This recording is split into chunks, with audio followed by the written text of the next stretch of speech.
There are 18 tribes scattered across our island. We all call ourselves Malagasy, but our customs and way of life vary from place to place. Here in Mananzari, we are members of the Atambaoka tribe, the smallest tribe in Madagascar.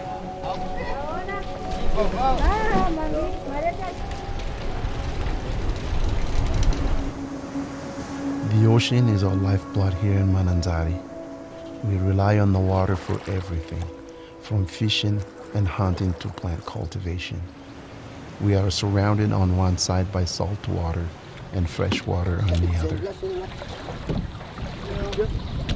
Some of our largest exports are coffee, vanilla, and a variety of essential oil crops like vetiver, cinnamon, and clove.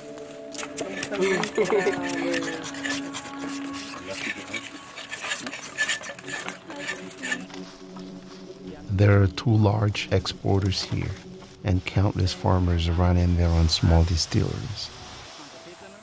In this area alone, there are more than 80 small-scale distilleries.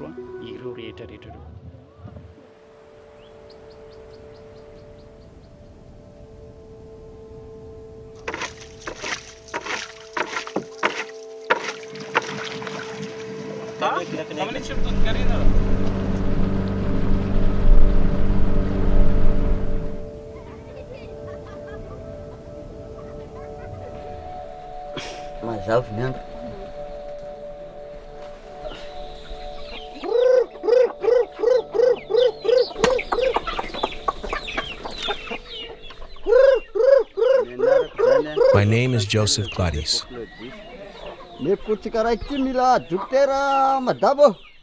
I've been a farmer here in Mananzari for 7 years now. My wife Rosine and I moved here after getting married, and we began farming coffee and rice.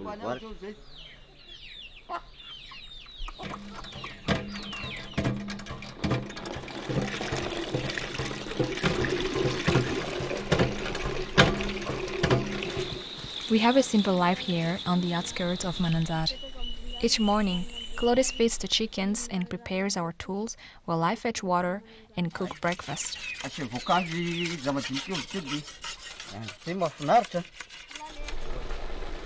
We live in a small community of close family, where we all take care of each other.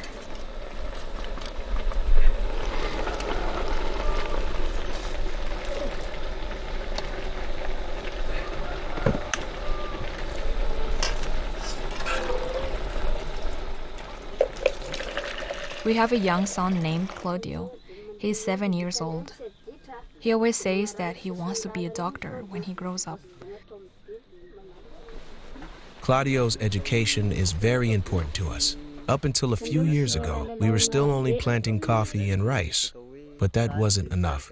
We started planting clove trees, which provided an additional income we could use to send Claudio to school.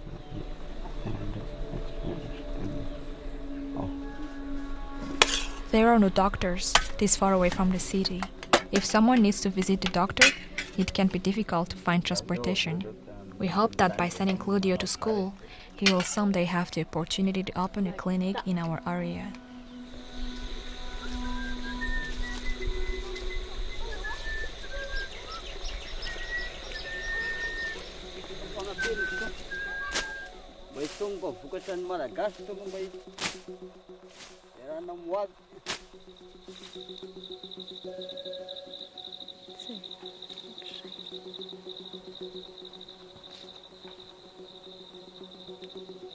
Planting clove isn't enough to make us rich, but it does get Claudio his education and also allows us to save for the future.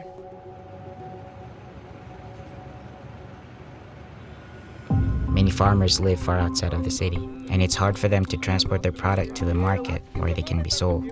Because of this, we've seen traders begin to appear in Mananzari, men who travel from farmer to farmer buying out their stock and taking it to the market. Middlemen are the biggest challenge. A trader might go to a farmer and buy out his stock of clove, then sell it in the city market for double the buying price. If the farmer doesn't sell, he risks his supply spoiling, so he is forced to make a deal. Using some basic chemistry, a trader can pad their profits even further. For a trader, it can be immensely profitable to adulterate an essential oil. When it comes to clove, for example, there are 3 parts of the plant from which oil is acquired: the stem, the leaf, and the bud. All 3 oils contain the same chemical compounds, but the amounts of each compound vary from one oil to another. The most desirable chemical compound in clove is eugenyl acetate.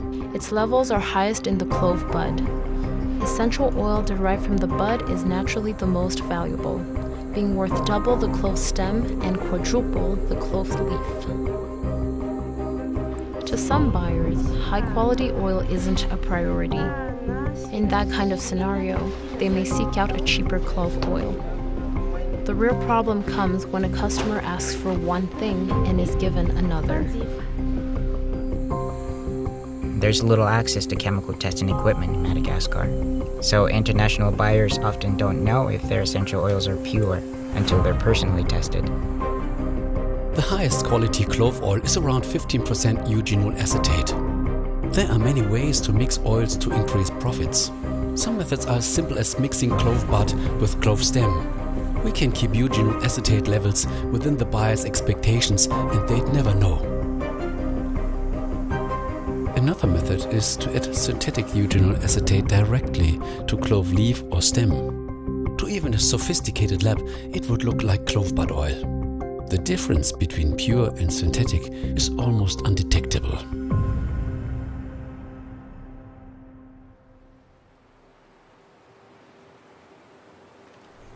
Naturally, most sellers claim their oils are pure, and it would be difficult to prove them wrong.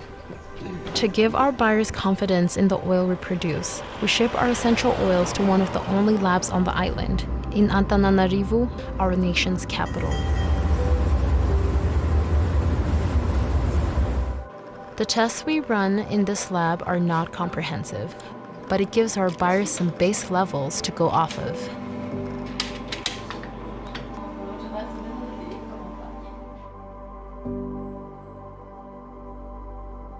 When essential oils arrive here at doTERRA, we do a series of tests to confirm the purity of the oils. At the Quality Control Lab, we use an extensive protocol to ensure the purity. One of the most common tools in the industry is the GCMS, which is used to identify each individual chemical compound present in the oils. It shows the natural composition of the oil, and we also use it to check for adulteration and contamination with chemicals that are not naturally present in the oils. GCMS by itself is not enough to ensure purity. This is why at doTERRA we have additional testing that looks at organoleptic and physical properties of the oils. The last thing we do is to make sure the oils are free of contaminants, such as heavy metals, pesticides, and microorganisms. Because our sourcing team works closely with our suppliers and quality is ensured at the source, we rarely see adulteration.